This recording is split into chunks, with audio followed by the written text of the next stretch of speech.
thought I would start by giving you a brief introduction to revision, a brief dip into the book, and then we'll get little windows into to a variety of revision processes. So revision is basically seeing again, revising. It's the core of the words, seeing again, seeing anew.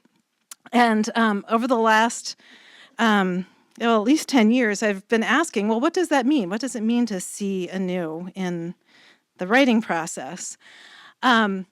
And there's really two pieces of wisdom that I lean on most heavily. One is a short passage from Robert Frost, one of the introductions to his books of poetry, where he says, no tears in the writer, no tears in the reader, no surprise for the writer, no surprise for the reader.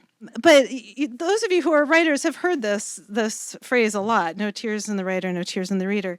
But I think it's really a profound bit of wisdom, and it's worth contemplating a little bit more deeply, because I think what Robert Frost is saying there is that the foundation of good writing is not talent, it's not skill, it's definitely not literary gymnastics. It's the writer's willingness to be changed. Everything else is icing, and it's all good, it's all worthy, but at the core, writing is the foundation of good writing is that open heart, that willingness to be revised. So what is it that writers need to move a reader? We need an open, willing heart. And I don't think as a writing community we've fully lived into that idea. So I want to explore some of the ramifications of that with you. If that's true, if what we need to move a reader is an open, willing heart in the writing process, then the capacity to move a reader is available to everyone, every single one of you, whether you think of yourself as a writer or not. And so it's not about age or talent or experience. It's just like something that if you're willing to learn and grow in the writing process, then you can move a reader. And I think we know this. How many of you have been to a funeral of a friend and some bumbling teenage grandson gets up to eulogize his grandmother and gets everyone crying because the what he has to say is so courageous, and courageous not just in the writing, but in the standing up to do it.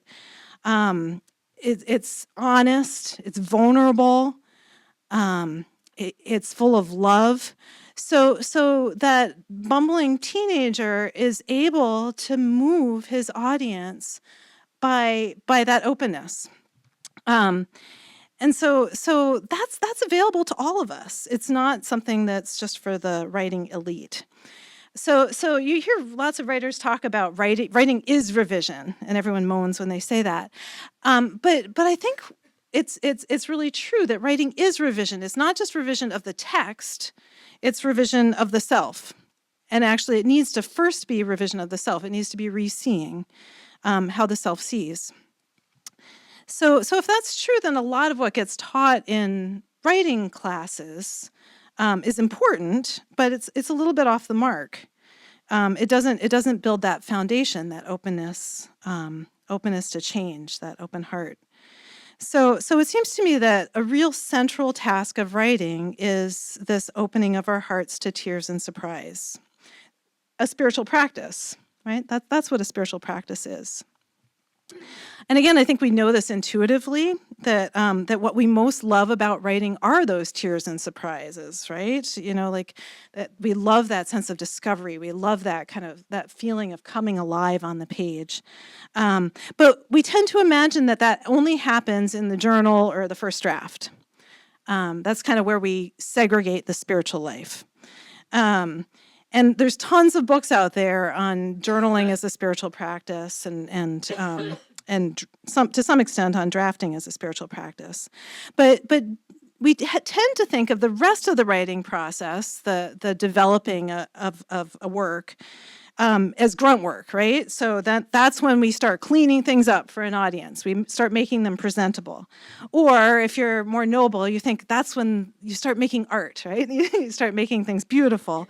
Um, but I want to make an argument for the fact that the whole writing process is an opportunity for tears and surprise.